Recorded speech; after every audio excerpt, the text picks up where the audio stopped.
Hi అండి, అందరికి నమస్కారం. ఈ వీడియోలో మీకు మంచి సింగిల్ బెడ్రూమ్ ఇండిపెండెంట్ హౌస్ అయితే చూపిస్తాను. బిల్డింగ్ వచ్చేసి వెస్ట్ ఫేసింగ్, లొకేషన్ వచ్చేసి యనమల కుదురు నుంచి అవినిగడ్డ వెళ్ళి కరకట్టమ మీద అయితే ఉంటుందండి. గణపతి నగర్ 4వ రోడ్డు 30 ఫీట్ రోడ్డు అండి. బిల్డింగ్ ఎదురు 30 ఫీట్ రోడ్డు, మొత్తం 64 గజాల్లో కట్టారు.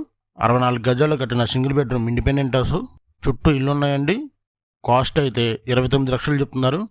29 లక్షలు అండి. 29 lakhs నెగోషియబుల్, మాట్లాడుకోవచ్చు. ఈ 2 బిల్డింగ్లు కన్స్ట్రక్షన్ మేమే చేస్తున్నాము. ఇది మా సొంత కన్స్ట్రక్షన్ అండి. బిల్డింగ్ అయితే రెడీ అవుతుంది. రెడీ చేసి హ్యాండ్ ఓవర్ చేస్తాము. మొత్తం క్వాలిటీ మెటీరియల్ అయితే యూజ్ చేసామండి. రెడ్ బ్రిక్స్ కానీ, సిమెంట్ కానీ, ఐరన్ కానీ అంతా మంచి క్వాలిటీ మెటీరియల్ అయితే వాడాము. బిల్డింగ్ అయితే చాలా బాగుంటుంది. 90% వరకు బ్యాంక్ లోన్ అయితే వస్తుంది. ఇంట్రెస్ట్ ఉన్న వాళ్ళు స్క్రీన్ మీద కాంటాక్ట్ నెంబర్ ఇచ్చామండి. కాల్ చేసి బిల్డింగ్ అయితే విజిట్ చేయండి. అలాగే వీడియో నచ్చితే ఛానల్ సబ్స్క్రైబ్ చేసుకుని వీడియోని లైక్ చేయండి, షేర్ చేయండి. Thanks for watching our video.